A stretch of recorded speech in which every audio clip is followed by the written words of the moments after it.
TWM podcast.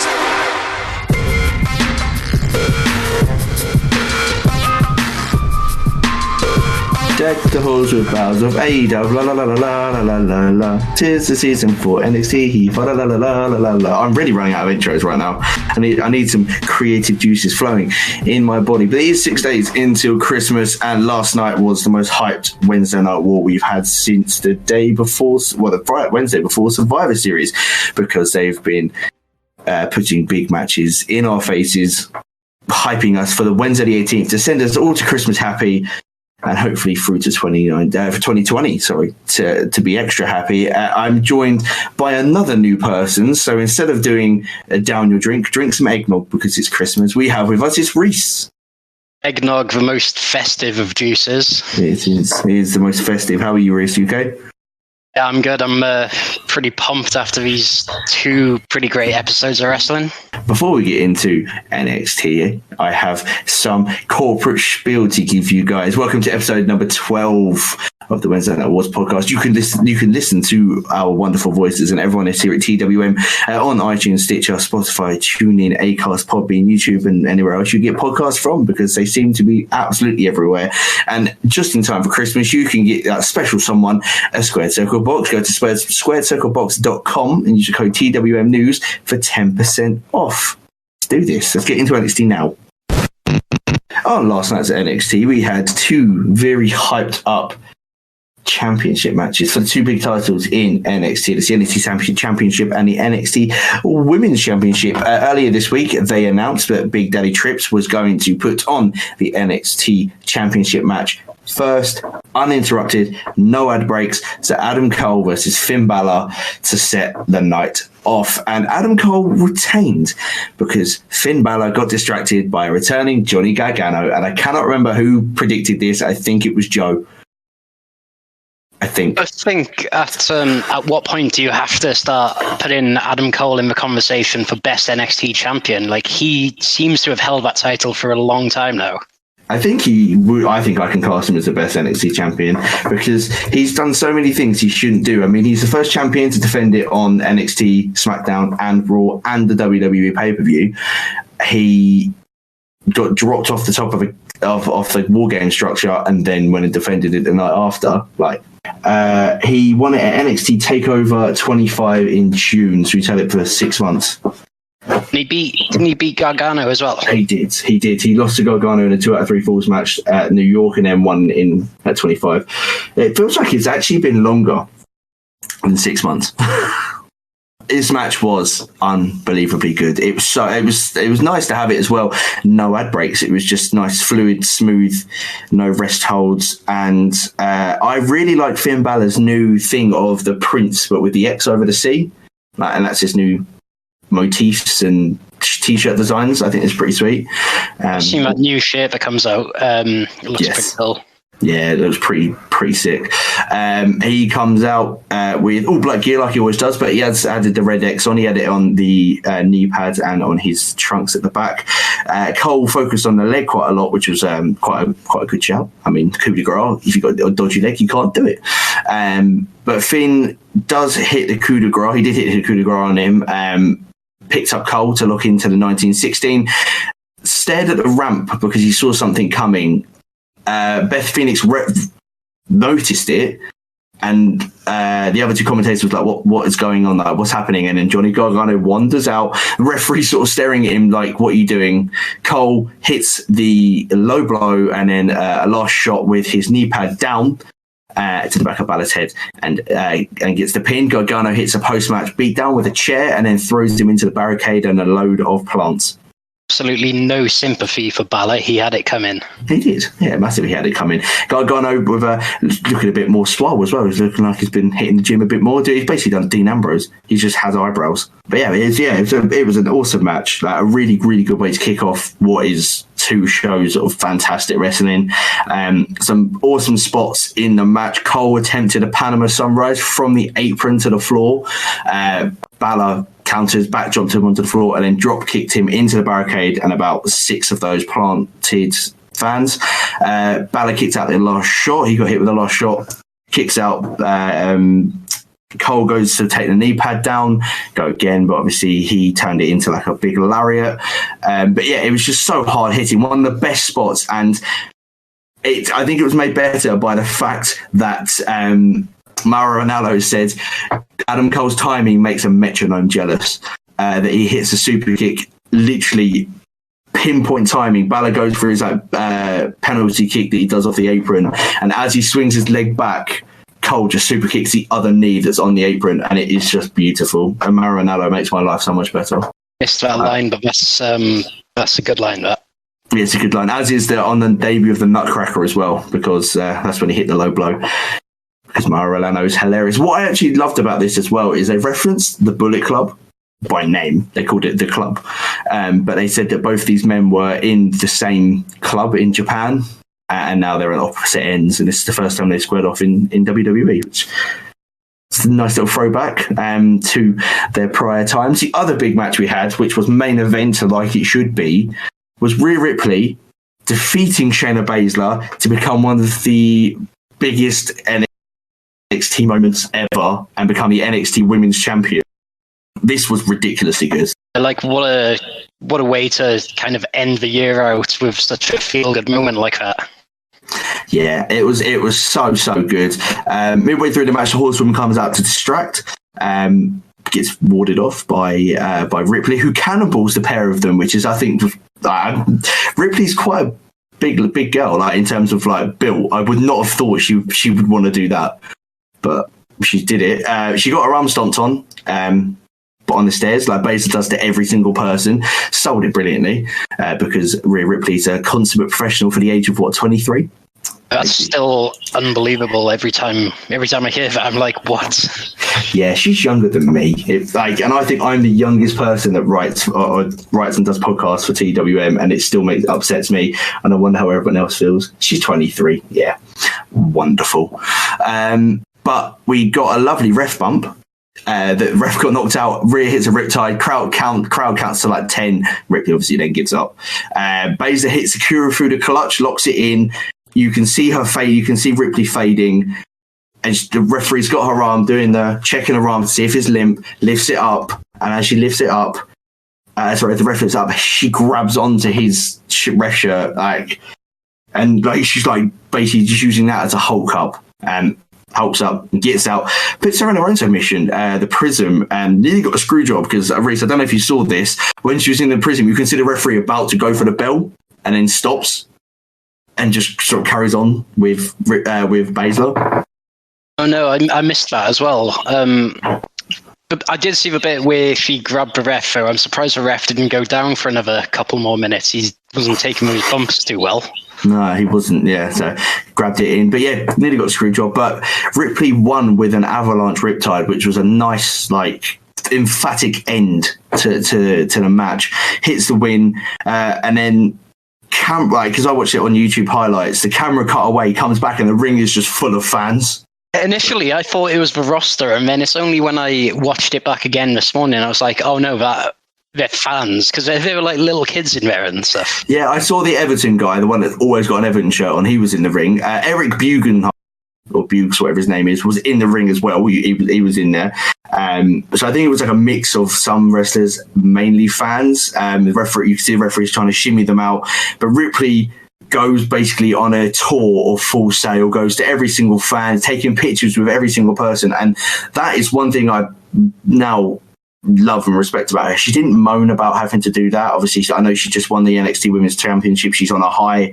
But there's some wrestlers that are just just let me get to the back. She was taking pictures with everyone. She went all the way around, went back up to the ramp, and then went straight back down into the crowd after standing on the top of the ramp and put some Finn Balor looking glasses on. I don't know where she got those from. And took more pictures, and she was just a wholesome lady. And very, very much congratulations to our new NXT Women's Champion, Rhea Ripley. I feel like she's going to carry this division. And then you got to wonder what's next for Shayna as well. Is that her done with NXT? The Rumble's just around the corner. Could she be maybe winning that? I do feel like it's like the stars are aligning that he's going to set up for her to win. But it's actually never dawned on me what would happen to Jessamine Duke and Marina Shafir Would they just sort of sit in the performance center until they're ready to come on to NXT? Or would they go with her? Or I'm not sure. Yeah, I hadn't even thought about that. I think keep them in developmental, get them more experience, give them a dominant tag team run in NXT, get them onto the main roster in, like, say, a year's time. And then you can have Baszler and the Horsewomen try and control the whole of the main roster division by having the tag team belts and the Raw or SmackDown.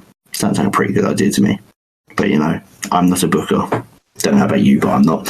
We also got 4 other matches. I just whipped my headphones. A hype for the Worlds Collide, the event before Rumble, after Pete Dunne defeated Travis Banks.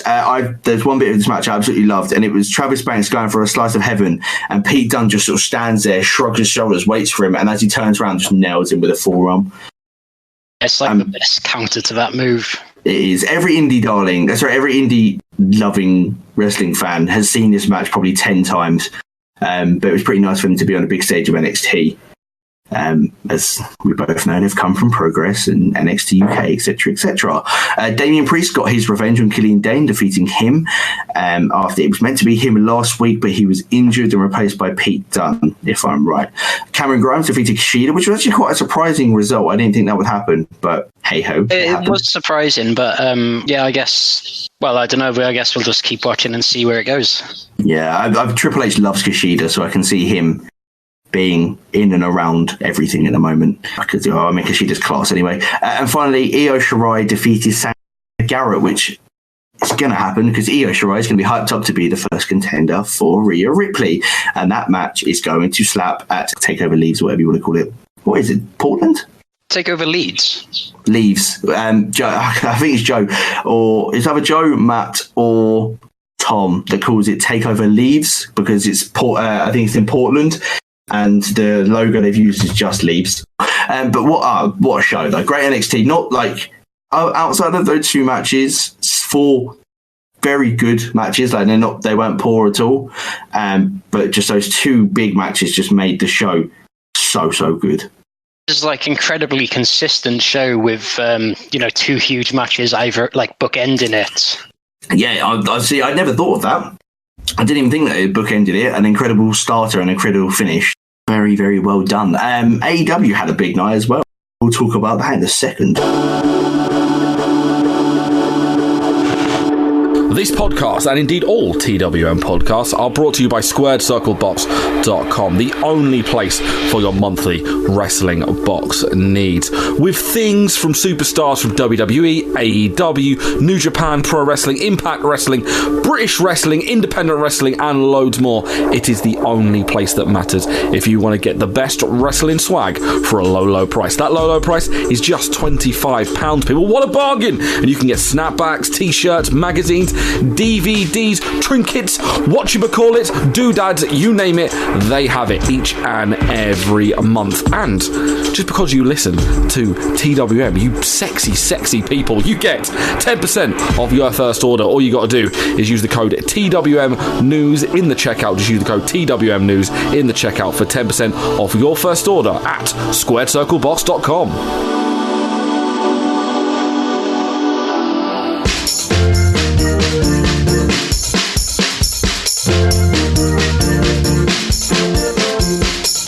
Why not spread? I said, why not spread the gospel of the TWM squad with some of our lovely merch over at Teespring? We have t-shirts for all shapes and sizes, hoodies, sweatshirts, mugs, stickers, and loads more. Also, just for listening to this podcast, you can get 10% off your order. I said using the code podcast. That's podcast. Once again, podcast in the checkout for 10% off at teespring.com/stores/TWM-wrestling-merch. That's right. Praise. Testify.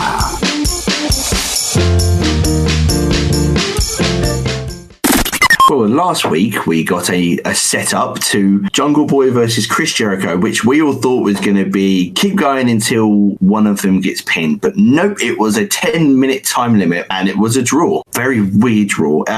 When people found out it was a 10-minute time limit draw, I'm sure everyone expected Jungle Boy to go the whole 10 minutes. He got put in the walls of Jericho with 30 seconds to go, and he just held out until Jericho let go, thought he'd won, and then Aubrey Edwards told him, no, you haven't won. Jericho demanded 5 more minutes before he decided to beat Jungle Boy around the ring. Jungle Boy is outside of the ring, comes back in, hits a Hurricane Rana, and then Aubrey counts his shoulders to the mat. So she must have thought, 5 minutes, that's fine, let's do this. Jericho kicks out, grabs a belt, and leaves. Bit of a weird ending. I'm not sure how I feel about the time limit, right? Because if there's a time limit on the match, if the wrestlers can extend it, that defeats the point of there being a limit. Yeah, I don't really like time limit matches, unless it's like the New Japan 60-minute time limit. That's fine. It just stops it dragging on for too long.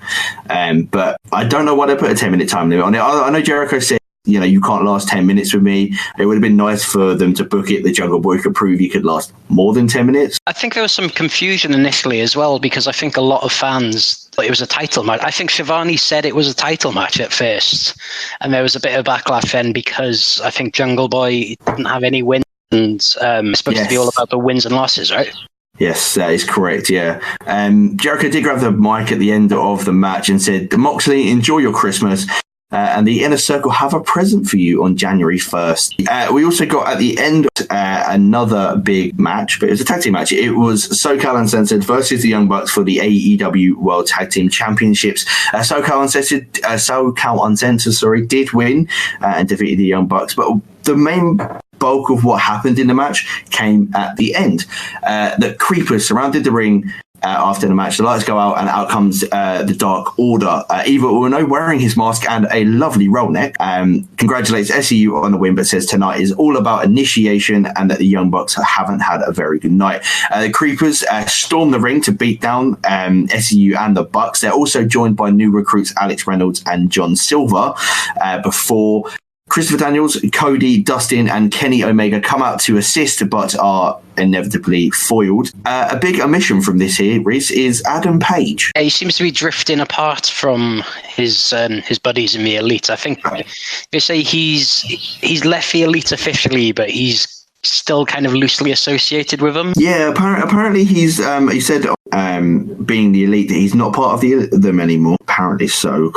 I really need to watch Being the Elite more often, but yeah, apparently he's left according to that, and it is correct on Wikipedia as well, because Wikipedia is the knowledgeable website. He left apparently on the 18th of November, which is interesting. So I reckon he's going heel. It's not good. It's going to go heel, isn't it? That's one way you could go with it. They're definitely, doing something for sure. He seems to be getting more of a reaction now than I think I've ever seen him. Like, the fans are chanting for him.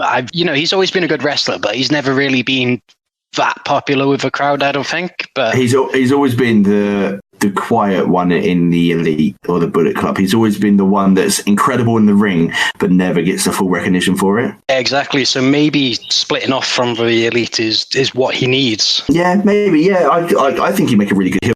That smouldering face of a heel. He's got like the look. I mean, he's got the aesthetic really as well. All he wears is trunks when he pads, somewhere elbow pads or tape or anything like that. He looks like he's just going to slap the piss out of you, which I can get on board with. I think that'd be pretty cool, actually. At some point, we may get a face champion, and he'll go straight after them. In terms of the Dark Order, Uno actually gives Master Silver and Reynolds. They put it on so that they are now part of the Dark Order, and then puts his hand in Matt Jackson's bloody mouth for a reason unknown to anyone. I'm not sure what that was about. I thought it may be like pulling a tooth out or something like that, and he just pull out like a fake tooth. But no, he just pulled his bloody hand out, sat on a creeper. I did kind of wonder if he'd maybe slipped one of his blood capsules into his mouth to get more blood or something, but I don't know. Yeah, it could have been, maybe. No idea. No idea. I have really struggled to connect with the Dark Order. A lot of people have been saying this, and I think AEW initially didn't do a great job of presented them. They were just like, here's the Dark Order. This is it. They didn't really build it in or anything. I'd seen Dark Order, not going under that name, but I'd seen them on indie shows before, so I kind of knew a bit more about what they were about. Yeah. But I can easily see how, if you were seeing them for the first time, be pretty confusing. But I like the way it's going at the moment. They've taken dog shit and turned into diamonds. Yeah, no, I'm getting into them now. It was just before when they sort of had their first round bye and that sort of thing. I was like, sorry, what? I don't understand what's going on. But no, they're growing on me. I think I can definitely see them as a really good heel tag team champions for AEW. Other matches last night we had was the Lucha Brothers defeating Kenny Omega and Adam Page after Page inadvertently hit Omega with a buckshot lariat and then is super kicked by Phoenix, I think, and is pinned. I just put by Lucha Bros on my notes. I saw a clip of this match on their Instagram before I actually watched it, and it was just beautiful tag team wrestling by Phoenix and Penta on Kenny Omega, and it's just, I love watching the Lucha Brothers. It's just so fun to watch. Yeah, their ability is on another level. I'd really like them to see them the next challengers for the tag team titles now. Yeah, I think that they're setting up the Dark Order, but I think Lucha Brothers, they're better. I guess the thing with them is as well, they're both of them, Phoenix and Penta, could, as singles wrestlers, they're sort of main event level talents as well. So I guess they don't have to go for the tag team title straight away. Yeah, I mean, well, Penta was Impact World Champion, or was Phoenix Lucha Underground or AAA World Champion? Yeah. So they got main event caliber in them. So we can see them as together or apart. Either way, I don't care. I just love watching them.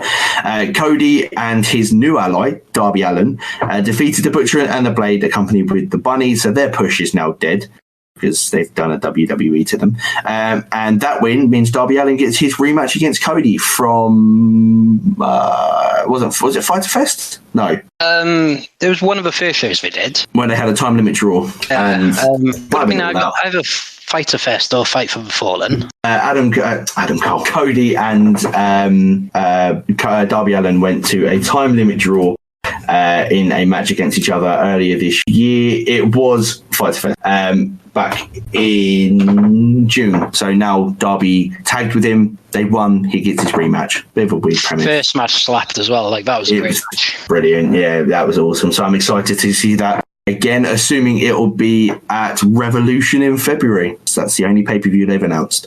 Awesome Kong defeated Miranda Elise very, very easily. I think Miranda slapped her. She got hit with a spinning back fist and then the double underhook face buster, or what she used to call it, the implant buster.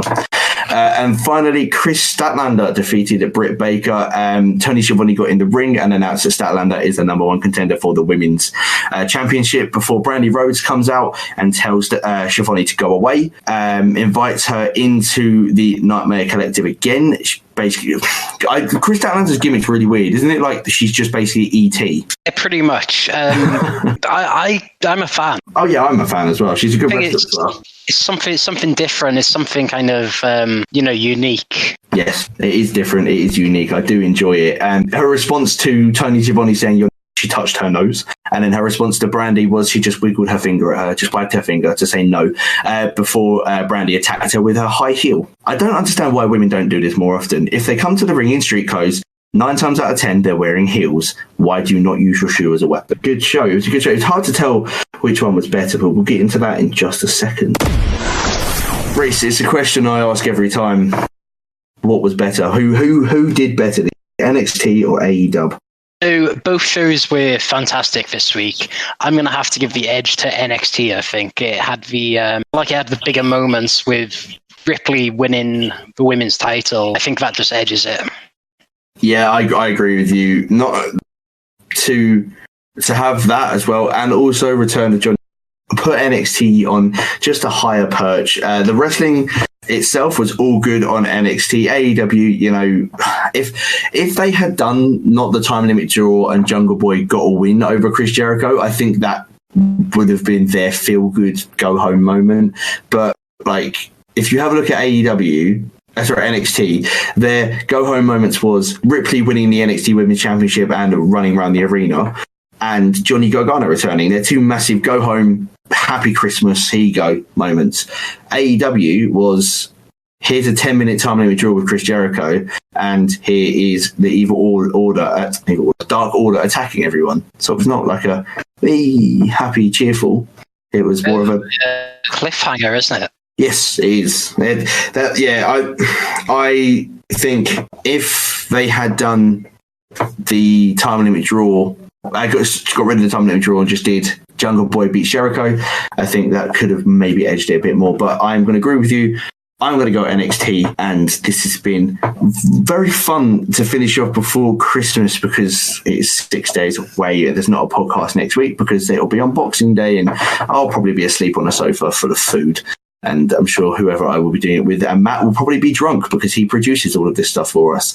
As always, follow us over on the socials at TWM Wrestle on Facebook, Twitter, and Instagram. Subscribe to us on iTunes, Stitcher, Spotify, TuneIn, Acast, Podbean, YouTube, and wherever else you get your pods from. Head over to twm.news right now to listen to all podcasts. If you can't get them on any of those platforms, we have them on our website, we have them on our Twitter, and we also have lots of articles for you to go and read and enjoy when you're sat having to watch the EastEnders Christmas special with your mum and your nan, because we write some wonderful content over here at TWM News.